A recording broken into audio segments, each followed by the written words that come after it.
a massive edition of the RDFNL Footy Show. Looking back on round 4, my name's Yeendy. I'm joined by Tara Murray. What a big weekend we had. It was. We had a couple of teams get their first win of the season. We had a thriller down at the Tank and a couple of other results which I think we sort of expected would go the way they did. Let's talk about the Tank, because you did get down there to see Moorabool and Diggers Rest. What was your take on the game? Look, it was a close one. In the end, the margin was 4 points and could have quite easily gone either way. Both sides had times of dominance, and when they got their run on, they both looked really, really good. So it was sort of what we expected. In the end, Ripperswood held a lead at half-time and they were able to hold on to that. Probably the key for them was they didn't kick a goal in that third quarter, and then after the siren before that, Todd Potter kicked a goal, which gave them a little bit of breathing room, and in the end they win by 4 points, so that was the difference. Good to see one of the 150 gamers step up on the big stage. It was, yeah. It was one of two down at Ripperswood. You had Nash Egan as well celebrate his 150th, so it's a big day down there for the Sharks. Obviously, both teams still have a lot of work to work on. I think for the Sharks, one thing for them was discipline. That second half, they were pretty poor. They conceded several 50-metre penalties, and speaking with Nick Ash after the game, he said that was something that the boys were probably going to get punished for during the week. Yeah, well, hopefully they can sort of address that during the week and fix that up ahead of this weekend.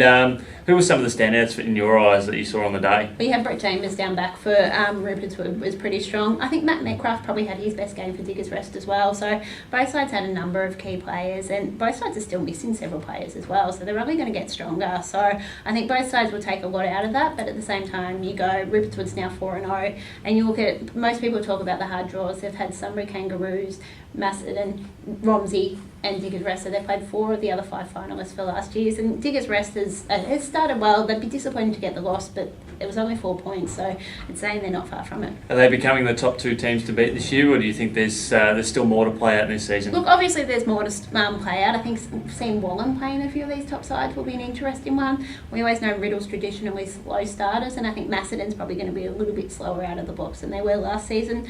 But then what I said, as I said last week, this could quite easily be a grand final preview, and I don't disagree with what I said from a week ago. It'll be fascinating to see how that statement unfolds. As we do talk about Wallen, they had an incredible display against Lansfield, who had a disappointing effort after coming off such a big win the previous week.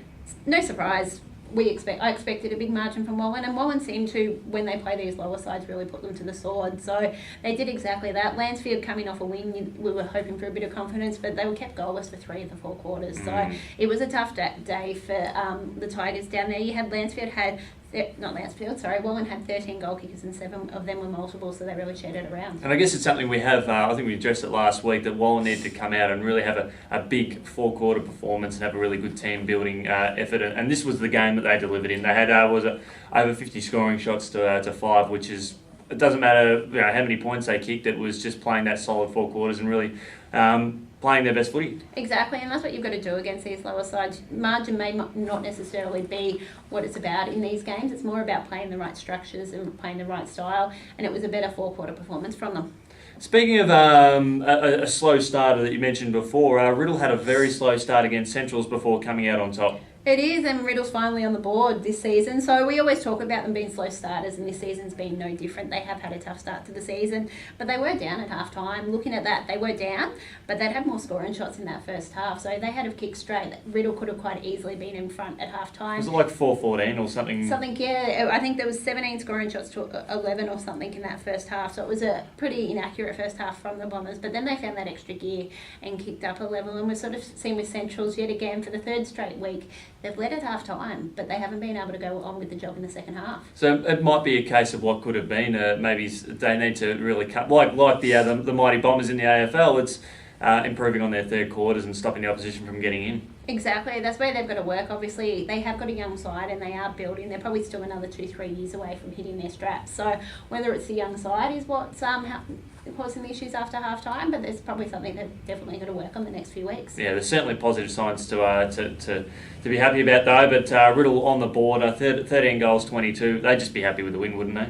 I think they would to get on the board. Obviously not pretty in that first half, but then in the end it was a quite convincing win. So they're on the board, and hopefully, knowing what they've done in the past few years, I'd expect to see them build. Another team that's on the board for 2018, Rockbank got a big win over Broadford in a hard-fought contest over at Ian Cowie. It is, and obviously this is one we looked at. Both of these sides went into the game without a win, and both were coming off some big losses. And it was the Rams that got the jump in the first half, and they looked the better side. They've got some of their younger guys who are starting to stand up, the likes of Ricky Cameron.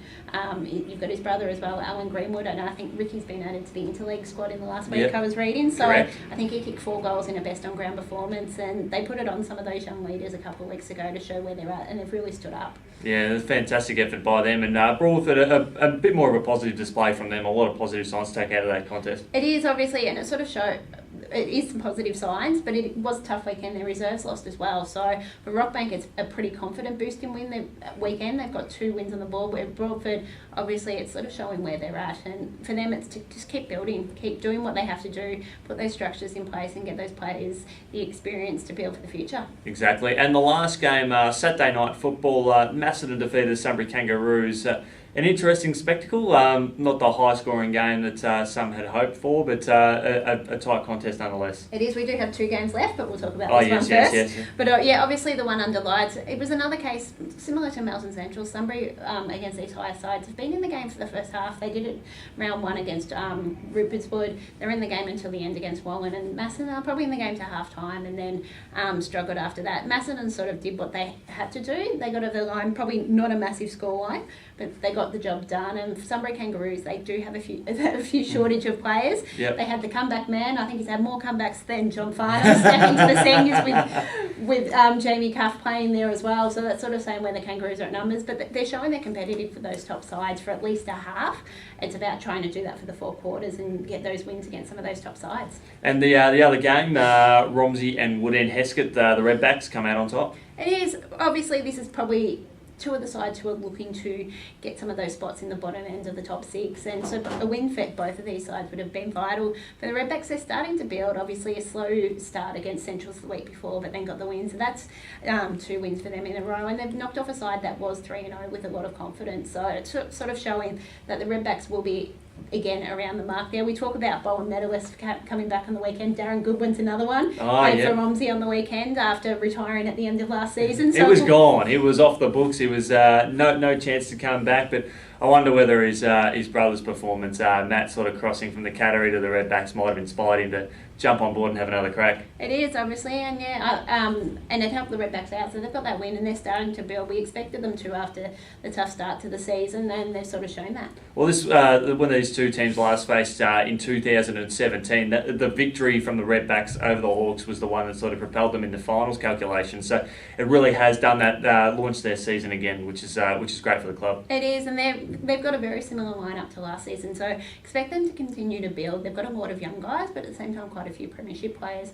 For the Hawks, they'll be very disappointed. They sort of set that first month to try and get 4-0 because they've got 2 tough contests coming the next couple of weeks. I know they've got Rupert's Wood coming up this week, and then I think it's Diggers Rest the week after. So if they had have got 4-0, would have given them a really, really good start to the season. They might have been able to prepare to accept a few losses, but and sort of have a good display, but to go sort of, it would have been handy to go for them to go maybe 4-2 as opposed to what is looking a potential 3-3 situation for them after 6 weeks. Exactly, especially when you've got a tight race for that top 6. Every win early on is vital. Exactly right. Well, thanks so much for joining us as we look back on round 4 in the RDFNL Senior Footy. We look forward to catching up with you next week as we also at the end of the week, as we also look into Interleague, which is just around the corner.